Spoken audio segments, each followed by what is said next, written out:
안녕하십니까. 한국교육과정평가원에 근무하는 안주옥입니다. 제가 오늘 발표할 제목은 사회과 특성을 고려한 콘텐츠의 개발 방향이라고 하는 이런 주제로 말씀을 드리게 됐습니다. 그 디지털 콘텐츠가 주목을 받고 있는 현 시점에서 제가 이런 발표하는 게 적절한지는 모르겠습니다만, 하여튼 그 작년에 전에 한국교과서연구재단에 짧게 제가 기고했던 글을 좀 이렇게 발전시키고 보완해갖고 이렇게 내용으로 이렇게 삼았습니다. 먼저 현재까지 우리가 많이 사용하던 어떤 교과 내용이라던가 교수법이라던가 어떤 학습법 등의 용어 대신에 굳이 콘텐츠라는 용어를 사용하게 됐는데, 이게 어떤 의미를 갖고 있는지, 왜 굳이 다른 용어 대신에 콘텐츠라는 말을 쓰게 됐는지부터 말씀을 드리고 시작하는 것이 주제하고 부합할 것 같습니다. 사전이라던가 법령상에서 최근에 콘텐츠라고 하는 것들이 용어가 좀 많이 변했더라고요. 그래서 그 변화상을 좀 살펴보면은 한 2010년 정도까지, 그러니까 거의 최근이죠. 그래서 콘텐츠라고 하고 단독으로 쓰이는 것이 아니라 전산이라던가 전자적 형태, 이런 의미를 포함하는 의미로 콘텐츠 앞에 디지털이라던가 아니면 또 그 앞에 온라인이라던가 이런 식으로 사용되는 경향이 꽤 많았습니다. 그래서 예를 들어서 과거의 어떤 그런 사용법을 좀 본다고 치면은 최근에 콘텐츠 산업진흥법으로 개정된 예전에 온라인 콘텐츠 진흥법을 보면은 디지털 콘텐츠나 온라인 디지털 콘텐츠 이런 식의 용어들이 법령상에 등장을 합니다. 그래서 보시면은 디지털 콘텐츠라고 하는 말은 이게 잘 보이실지 모르겠습니다만 부호라든가 문자, 음성, 음향, 이미지 또는 영상으로 표현된 자료 또는 정보로서 그 보존이라든가 이용에 있어서 효용을 높일 수 있도록 포인트가 전자적 형태로 제작됐다 또는 처리됐다, 이런 것들이 법적으로 그 문장이 바로 법에서 그냥 바로 제가 갖고 온 그와 같은 문장이 됩니다. 이게 디지털 콘텐츠에 대한 얘기가 되겠고요. 같은 법에 온라인 디지털 콘텐츠라고 하는 용어가 또 사용되고 있는데, 이거는 정보통신망에서 사용되는 디지털 콘텐츠라고 해서 어디에서 사용되는지, 그러니까 하나의 우리가 흔히 얘기하는 인터넷이라던가 어떤 이런 식의 어떤 통신망에서 사용되는 거다라고 이렇게 얘기를 하고 있습니다. 좀 요약을 하자면은 디지털 콘텐츠는 정보라든가 지식의 존재 방식이 전자적 형태다라고 하는 것에 좀 초점이 가 있는 것 같고, 온라인 디지털 콘텐츠는 해당 정보가 유통되는 그런 곳이 오프라인 상이 아닌, 그러니까 책이라던가 이런 서류로 왔다 갔다 하는 게 아닌 온라인 상에서 오고 가는 그런 어떤 정보라는 것을 우리가 확인할 수 있을 것 같습니다. 이후에 사전적인 정의가 변화되는 것과 마찬가지로 아까도 말씀드렸지만 이 법령 자체도 바뀌게 됩니다. 그래서 현재 법령 사이트 같은 데 가보면은 이 과거의 온라인 디지털 콘텐츠 산업 발전법이라고 하는 좀 긴 어떤 그런 법령상에서 콘텐츠 산업 진흥법이라고 하는 거로 좀 용어가 바뀌게 되어 있습니다. 개정이. 그러니까 아까 말씀드렸던 디지털이나 온라인 이런 말들이 빠져나간 상태가 되겠죠. 그러니까 과거의 콘텐츠가 좀 어휘가 확장됐다라고 생각하실 수 있을 것 같습니다. 다시 말씀드리면은 콘텐츠 안에 디지털이나 또는 온라인 이런 개념이 들어갔다라고 보시면 될 것 같습니다. 여기 보시면은 현재 그 법령상에 나온 어떤 그런 얘기가 윗부분입니다. 부호나 문자, 도형, 색채, 음성, 음향, 이미지. 아까 말씀드렸던 위에 거랑 큰 차이는 없습니다. 영상까지. 또는 이것들은 또 복합제까지도 들어간다라고 되어 있습니다. 이러한 자료 또는 정보를 갖다가 의미한다. 이런 식으로 되어 있고요. 사전적인 정의. 보통 각종 상식 사전이나 디지털 관련 사전이라던가 이런 사전을 보면은 이렇게 보통 되어 있습니다. 원래는 콘텐츠란 말 자체가 서적이나 논문, 문서 같은 이런 것들의 내용이나 목차 같은 것들을 얘기하는 건데, 최근에는 유무선 통신망을 통해서 매매, 사고 파는 것까지 들어가겠죠. 교환되는 그러한 디지털화된 정보를 통칭한다라고 해서 아까 말씀드렸던 어떤 위에서의 콘텐츠의 개념보다는 여기서 말씀드리는 콘텐츠는 디지털이라던가 온라인상의 어떤 이런 유통되는 공간 이런 것까지 함축돼서 안에 들어가 있는 그런 개념이라고 보시면 될 것 같습니다. 그래서 이렇게 비춰봤을 때 우리가 이 논의하고 있는 어떤 사회과 콘텐츠라고 하는 이제 그것의 정의를 이렇게 세 가지 정도로 이렇게 좀 압축해서 말씀드릴 수 있지 않을까 싶습니다. 첫 번째는 사회과 콘텐츠니까 사회과 교육과 관련된 교육용 자료라든가 정보를 갖다가 사회과 콘텐츠라고 할 수 있을 것 같고요. 그래서 또 하나 두 번째 그 의미를 갖다 부여를 한다고 하면은 기존의 서책 형태, 다시 말하면 이제 우리가 오프라인 상에서 어떤 그런 자료도 그 안에 들어가 있고 이것과 함께 전자적 형태로 구성되는 자료도 포함이 된다라고 하는 것이 또 개념이 될 수 있고요. 여기다 더해서 전자적 형태일 경우에는 정보통신망, 아까 말씀드렸던 어떤 그런 콘텐츠가 갖고 있는 그런 개념 중에 하나가 되겠죠.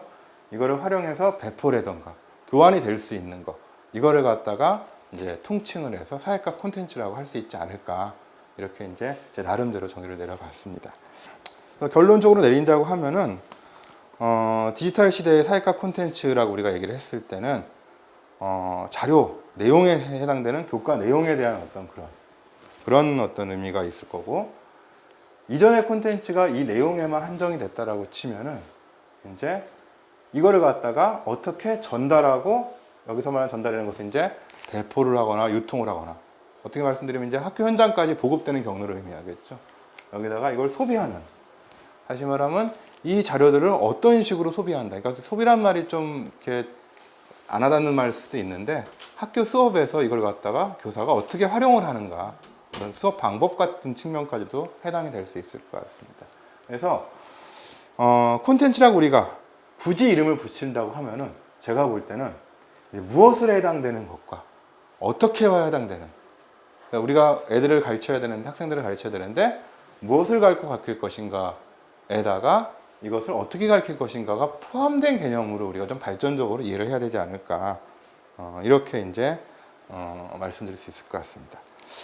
네, 현재 이제 이 사회과 콘텐츠라고 했을 때 이 콘텐츠와 관련된 현안이 좀 있는데, 디지털 교과서라고 하는 개념이라고 어떤 그런 교과서의 하나의 유형이 몇 년 전부터 이야기되고 있다는 그런 점이 좀 우리가 말씀드릴 수 있을 것 같습니다. 당장에 내년부터 영어랑 과학 그리고 사회가 학교 현장에 도입될 예정이거든요. 다만 이제 정부가 이렇게 그 정권이 바뀌고 이런 과정에서 너무 급하게 서둔 게 아닌가 싶어서 조금 이것이 늦춰질 수는 있을 것 같습니다. 근데 여하튼 그런 얘기도 있지만, 당장 내년이 아니라고 하더라도 조만간에 이게 뭐 2, 3년이 될지, 좀 길게 잡아도 5, 6년이 될지는 모르겠습니다만, 일단 빠른 시간 내에 학교 현장에 이제 새로운 콘텐츠, 이게 디지털 교과서라는 형태로 도입이 된다라고 하는 것은 좀 분명한 상황인 것 같습니다. 그래서 이러한 상황에서 사회과 교육과 관련된 콘텐츠가 구체적으로 어떤 방향성을 가져가고 가야 될지, 이거에 대해서는 좀 현 시점이 고민을 갖다가 충분히 해야 될 시점이라고 생각이 됩니다. 어떻게 보면 좀 그러니까 늦었을 수도 있겠다 생각이 좀 들기도 합니다. 그럼 이제 그 사회과 디지털 교과서의 어떻게 보면 특수성, 그러니까 다른 교과와는 다른 사회과만이 갖고 있는 이 콘텐츠 갖고 있는 특성은 뭔가, 지금까지 말씀드렸던 거는 어떻게 보면 보편적인 얘기라고 말씀드리면은, 발전적 방향으로 가려고 하면은 하는 특수한 형태로 우리가 좀 이거를 고민을 해봐야 되는데, 어떤 것들을 갖고 있는가 생각을 좀 해볼 필요가 있을 것 같습니다. 그래서 다른 교과와 달리 사회과 콘텐츠, 참고로 제가 이제 그 한글로 이제 올린 그 원고에는 맥락에 따라서 우리가 좀 익숙치 않기 때문에 아직 콘텐츠랑 디지털 콘텐츠를 좀 이렇게 그 해당 맥락에 따라서 혼용해 사용하고 있습니다만, 혹시 원고를 보실 분들 같은 경우는 그거에 좀 유념해서 해주시면 될 것 같습니다. 그래서 다른 교과와 달리 사회과 콘텐츠는 사회과를 구성하는 하위 세 영역, 그러니까 지리, 역사, 일반사회라고 우리가 흔히들 얘기하는 이와 같은 어떤 개별 영역에 이 각각의 특성을 갖고 있고, 또 이 세 영역을 아우르는 그와 같은 통합적인 특성도 같이 갖고 있기 때문에 각각 영역별로의 어떤 특성에 맞는 방향성을 모색할 필요가 있고, 또 통합적으로 우리가 시도해야 될 것들을 또 모색할 필요도 있을 것 같습니다. 다시 말씀드리면은 지리라던가 역사, 일반사회 영역이 교과 지식면, 내용이 해당되는 거겠죠. 여기서도 차별적이고 교사학습 방식도 어떻게 보면은 지식이 자체가 다르기 때문에 전달하는 방식도 공통적인 부분도 있습니다만 차별적인 특성도 갖고 있다는 점, 이것이 좀 포인트가 될 것 같습니다. 각 영역이 공간, 지리 같으면 공간이겠죠. 역사 같으면 이제 시간, 그리고 일반 사회 같으면은 우리들이 만들어간 하나의 사회.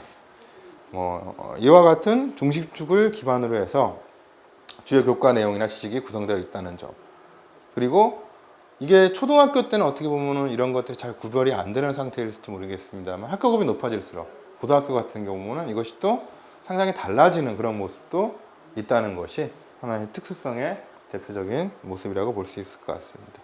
이와 관련해서는 7차 교육과정 개정 때 나왔던 이거 인간과 공간, 인간과 시간, 인간과 사회라고 분류해 놓은 어떤 이거에 대한 사회과 내용 및 행동 영역별 목표가 있는데요.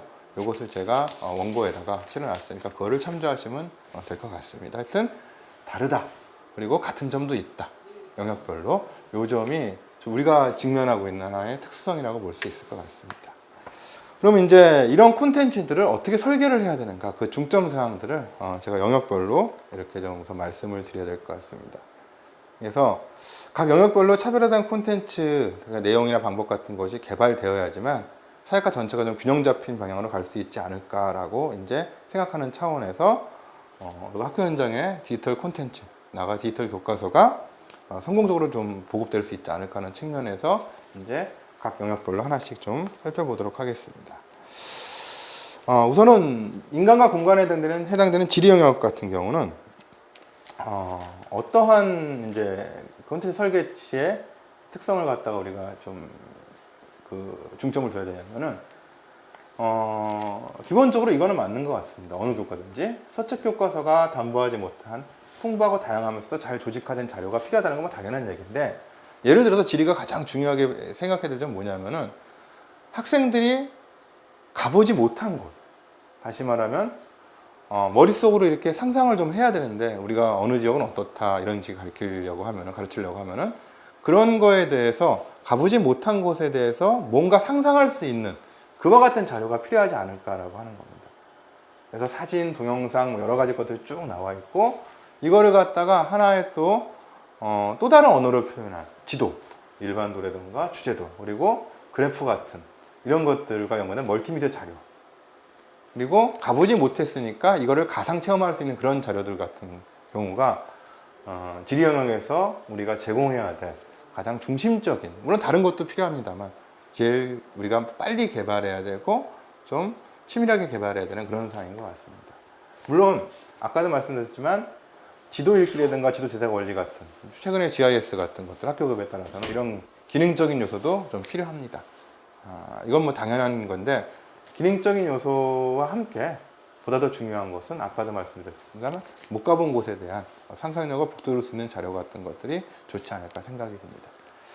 역사 영역 같은 경우는 지리와 상당히 유사합니다. 단 학생들이 가보지 못한 곳에 대해서 이제 상상하게 만들어 줄 필요가 있는 것처럼 지리 영역이, 역사 영역 같은 경우는 학생이 살아가는 곳이 현재적 공간이라고 하면은 역사에서 배우는 것이 주로 과거, 시간적으로 봤을 때 학생들이 살아가지 못하는, 경험해보지 못한 그런 공간이기 때문에 학생들한테 과거에는 어땠을까라고 하는 역사적 상상력, 이런 것들이 자료로서 꾸며져서 제공이 되면 좋겠다, 이런 생각을 좀 해봤습니다. 그래서 유물이라든가 유적, 과거 기록에 대한 사진이나 동영상이 있으면 좋고, 그 다음에 근현대사 같은 경우는 뭐 좀 빛발의 흑백이긴 하지만 관련 동영상도 있을 거고, 그 이전에 뭐 삼국시대든지 훨씬 이전 같은 경우는 우리가 좀 상상을 해서 나름의 가상의 애니메이션 같은 걸 활용한 그런 자료들이 좀 제공이 돼서 학생들이 살지 않는 시대에 대해서 상상을 해볼 수 있는 어떤 그런 것들이 필요하지 않을까 싶습니다. 참고로 작년에 이제 어떤 기관에서 한 연구 자료를 보면은 지리랑 역사뿐 아니라 일반 스님들한테도 전부 다 이렇게 설문을 돌렸는데, 디지털 교과서화 됐을 때, 디지털 콘텐츠화 됐을 때 가장 의미 있는 그와 같은 교과서가 뭐냐 서적으로 봤을 때 1등이 지리부도였고 그 다음에 역사부도가 나왔거든요. 그래서 지금 부도류를 우리가 갖고 있기 때문에 부도에 나와 있는 여러 콘텐츠들을 디지털화 시켜서 보급할 수 있고 가르칠 수 있는 것들을 우리가 찾아낼 수 있다면 좀 더 빠르고 효과적인 어떤 접근법이 될 수 있지 않을까 싶습니다. 일반사 영역 같은 경우는 앞에 두 지리와 일반사회 영역하고는 지리하고 역사 영역하고는 조금 차별점을 둬야 될 것 같습니다. 다시 말씀드리면은 일반사회 같은 경우는 어떻게 보면은 내용도 중요하지만 기능에 해당되는 부분, 교수학습 활동 측면에서 설계보다 중점을 둬야 되지 않을까 싶은데, 어떻게 보면은 기능이라든가 가치, 태도 이런 것들이 뭐 시민교육이나 다 이렇게 목표에 나와 있습니다만, 여기에 좀 주안점을 둔 게 어떠냐. 다시 말씀드리면은 교과 내용적 측면을 봤을 때 의사결정을 한번 해본다던가, 애들이 어떤 사회 참여 의식을 높인다던가, 또는 민주적 생활 태도, 그 다음에 서로 논의를 해갖고 어떤 합의를 이끌어내는 과정, 이런 것들이 포인트가 되기 때문에 이것과 연관돼서 본다라고 치면은 우리가 어떤 교사학습 방법적 측면에 강한, 다시 말하면 온라인으로 이제 조별학 협동학습을 한번 해보는 어떤 그런 콘텐츠가 들어간다거나, 아니면은 의견 교환할 수 있는 그런 콘텐츠, 어떤 특정 프로그램을 얘기하면 좀 그렇지만 특정 주제가 딱 올라오면은 학생들이 뭐 댓글을 쫙 달아가면서 이 댓글 기록이 쫙 남고 하면은 의사결정 진행 과정을 나중에 한번 학생들이 되짚어 볼 수가 있는 그런 메신저 프로그램을 응용한 프로그램 같은 것이 좋을 것 같고, 조별협동학습 같은 경우는 특별한 주제에 대해서 서로 글을 써갖고 같이 만들어가는, 뭐 요즘에 보면은 특정 컴퓨터상에 보면은 뭐 어떤 그 W자로 시작되는 그런 백과사전 같으면은 전 세계 사람들이 같이 만들어 가듯이 이런 식의 어떤 프로그램 같은 이런 기능이 갖고 있는 어떤 팁들이 좀 일반사 영역에서는 좀 더 잘 짜여져서 만들어져야 되지 않을까라고 하는 그런 생각도 좀 할 수 있을 것 같습니다. 물론 이제 그 원고에서 제가 말씀드렸듯이 일반사회라고 아까 얘기했던 그런 자료 중심의 콘텐츠가 필요 없냐, 그건 아니고, 지리나 역사 영역에서 그럼 또 이러한 교수학습과 과정과 연관된 어떤 그런 콘텐츠가 필요 없냐, 그건 아닙니다. 다만 상대적으로 세 영역 사이에 있어서 어떤 것이 중심으로 먼저 구성되어야 되는가에 대한 말씀이라고 생각하시면 될 것 같고, 이거는 뭐 다른 교과에 비해서는 일반사 영역도 경제 영역이나 이런 데서는 훨씬 더 내용적 측면의 중심으로 둔 자료들이 많이 필요한 건 사실이라는 것은 이제 원고를 읽어보시면 알 수 있을 것 같습니다. 네, 마무리를 좀 하자면은 이런 디지털 콘텐츠, 그래서 그 디지털 교과서 개발 시에 꼭 교과뿐 아니라 이제 우리가 현장 적용할 때 좀 유의점들을 몇 가지 이렇게 생각을 해봐야 필요가 있을 것 같습니다. 이것은 콘텐츠를 개발하는 데 있어서 꼭 필요한데, 개발 초기나 보급 초기 같은 경우는 현장 교사들이 예상할 수 있는 수준 이상의 교수학습 방법을 아주 만든다고 해서 학교에 이용되는 건 아닌 것 같습니다. 그래서 교사들한테 가려운 거를 계속 읽어주듯이 필요한 부분, 그동안 서책으로 해보지 못했던 부분들을 할 수 있을 정도, 이 정도부터 먼저 시작되지 않을까. 엄청난 첨단 기기를 준다고 해서 모든 학생들이나 모든 교사들이 이걸 쓸 수 있는 게 아닌 것처럼, 그래서 교수들이나 학생들한테 강요보다는 이런 것들을 활용함으로써 지금의 수업을 좀 더 질을 높일 수 있는 그런 콘텐츠가 필요할 것 같고요. 그 다음에 콘텐츠는 특히 지리와 역사 영역 같은 경우는 학생들이 그 실질적으로 머릿속으로 잘 생각하지 못하는 것에 대해서 보여주고 그거를 느끼거나 그거를 생각해 볼 수 있는 그런 자료들, 그런 것들이 해서 이제 간접적 경험 같은 것들 하는데 중점을 둘 수 있는 그런 자료들이 있으면 좋겠다는 생각이 좀 들고요. 복잡한 기능이나 이런 것들의 나열보다는 단순하고 깔끔한 인터페이스라고 하죠. 디자인, 이런 것들이 좀 필요할 것 같습니다. 그래서 그동안 연구학교에 들어갔던 디지털 교과서들이 조금 이렇게 무겁게 여러 기능들이 많은 경우가 많았는데, 그것도 물론 좋겠습니다만 이걸 좀 더 학생들이나 교사들이 친숙하게 느낄 수 있도록 깔끔하게 좀 정리가 되면 좋겠다는 생각이 들고요. 마지막으로 새로운 유형의 콘텐츠, 그러니까 디지털 교과서나 콘텐츠를 활용하게 되면은 예를 들어서 이런 것도 가능하다고 지금 나와 있는데, 학생들이 특정 교과서에서 어떤 콘텐츠를 많이 이용하면은 그 어떤 학생이 어떤 콘텐츠를 얼만큼 이용했는가 통계가 나오거든요. 그러면 반면에 이용하지 않은 콘텐츠에 대한 통계도 나올 수가 있겠죠. 이 경우에 학생들이 어떤 걸 선호하는지, 어떤 걸 어려워하는지, 이런 것들에 대해서 교사들한테 피드백이 갈 수가 있다는 측면입니다. 그래서 그런 것들을 어떻게 활용할 수 있을까? 이걸 활용함으로써 확보할 수 있는 그런 데이터들을 앞으로 어떻게 활용할 수 있을 것인가? 그리고 혹시 모를 이 정보 유출 같은 것들에 대한 관리는 또 어떻게 할 것인가? 이런 거에 대해서도 좀 더 고민을 해봐야 되지 않을까 싶습니다. 이 정도로 해갖고 제가 이제 준비한 그런 주제는 마치도록 하겠습니다. 예, 감사합니다.